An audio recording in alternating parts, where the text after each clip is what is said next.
Bantuan terus berdatangan ke Aceh, tak hanya dari pemerintah pusat, elemen masyarakat mulai dari pesohor, tokoh, hingga lembaga internasional turut memberikan kepedulian.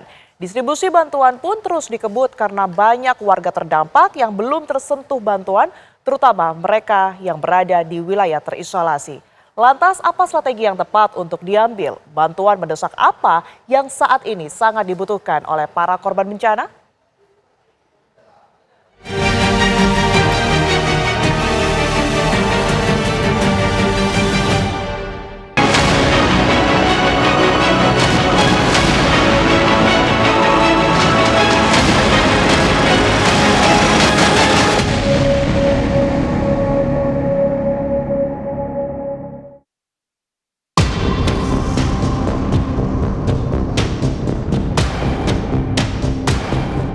Asa tetap menyala meski harapan esok lebih baik masih terkubur bersama rumah yang tertutup lumpur.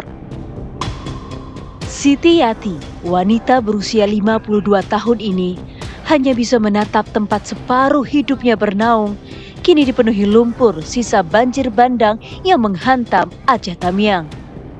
Ini kok malam kayak mana tidur? Tidur di sini lah, tidur dalam tanah. Udah ada 2 minggu ya, Bu? Udah, lebih udah. Loh, Bu, aku kena batu ginjal, nggak bisa jalan aku, Bu.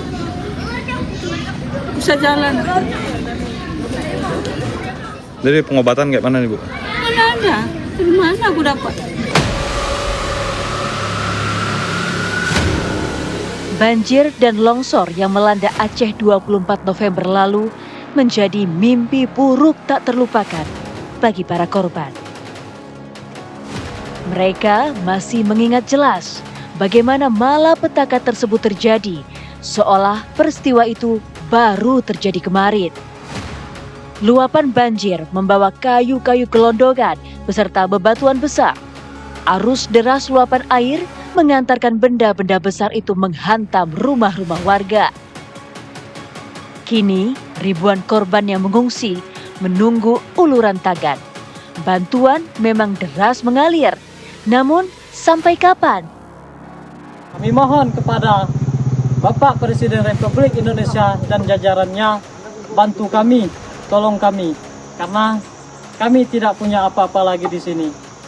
Dan kalaupun ada bantuan dari kecamatan yang berada di Kecamatan Bintang, kami harus menempuh jarak 17 km berjalan kaki.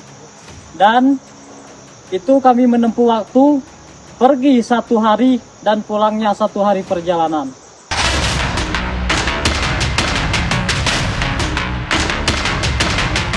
Pemerintah berupaya agar distribusi logistik ke daerah terdampak bencana Sumatera terus dikebut. Aceh menjadi wilayah dengan intensitas dan frekuensi pengiriman logistik yang lebih tinggi dibandingkan daerah lainnya. Hal itu karena jumlah pengungsi di Aceh merupakan yang terbesar. Berdasarkan data Badan Nasional Penanggulangan Bencana (BNPB), dari 894.501 pengungsi bencana Sumatera, 831.000 orang atau lebih dari 90% diantaranya berada di Aceh.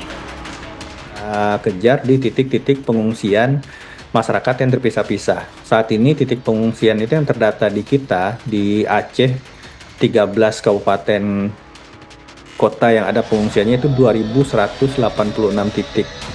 Nah, ini yang kita selalu dapatkan biasanya update posisi koordinat dari personel TNI dan Polri, Babinsa, Babin Kamtibmas menyampaikan titik koordinat dari kantong pengungsian yang perlu ditambah atau di dropping kembali logistiknya via udara. Nah, informasi dari titik pengungsian yang kita dapatkan hari ini itu akan menjadi prioritas kita pada hari berikutnya. Dengan demikian, bantuan yang kita salurkan dari Lanut itu pasti sampai di titik yang membutuhkan.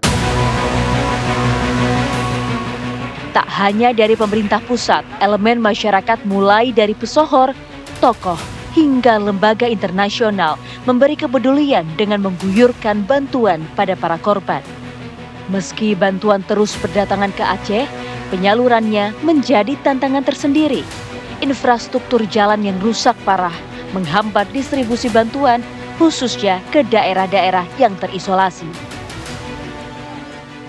Kami akan segera mendorong kementerian terkait, apakah itu Kementerian Pekerjaan Umum untuk fasilitas publik termasuk air bersih, MCK, toilet, dan lain-lain. Tapi juga Kementerian Perumahan yang kita harapkan bisa juga segera menata dan memperbaiki serta membangun rumah-rumah warga. Ini yang sangat diharapkan oleh masyarakat, termasuk di sini belum ada listrik, artinya malam masih sangat gelap gulita, dan komunikasi juga masih sangat terbatas. Ada respon bencana kolaboratif ya, dengan mungkin saya bisa meminjam teorinya crowdfunding ya.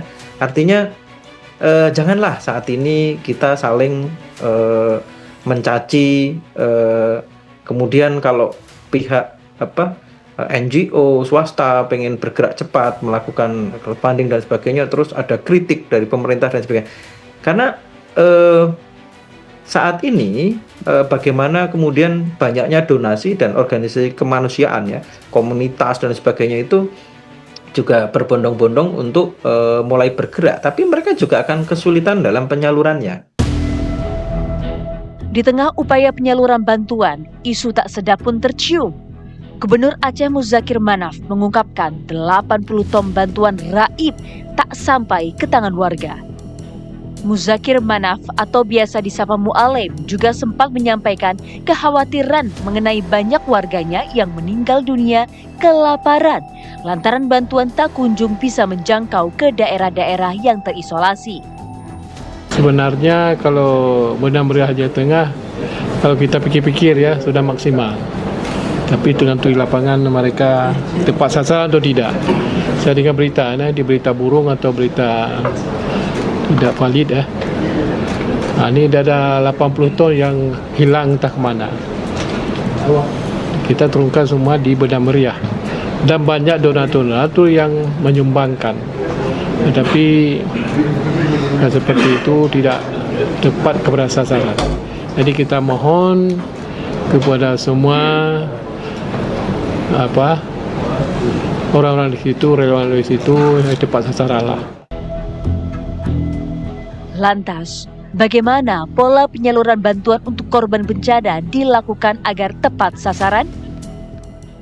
Kali ini bencana yang terjadi di Aceh, Sumut, gitu ya, Sumbar ini memerlukan kalau saya boleh urun saran itu TNI harus menjadi garda depan ya. Kalau hanya BNPB kemudian masyarakat dan sebagainya ini secara penanganannya agak berat ya. Artinya lokasi-lokasi tersebut tidak bisa terjangkau dengan cara-cara biasa. Nah, oleh sebab itu partisipasi pun itu harus juga diatur dengan cara-cara yang berbeda. Itu bagaimana ketidakperpaduan distribusi yang saya lihat sekarang ini juga harus segera diperbaiki. Bencana yang meluluhlantakkan sebagian wilayah Sumatera menyisakan pilu. Tak hanya bagi para korban terdampak, tetapi juga rakyat Indonesia. Kini, saatnya pemerintah dan relawan bersinergi agar pemulihan pasca bencana berjalan lebih cepat dan para korban bisa kembali bangkit dari keterpurukan.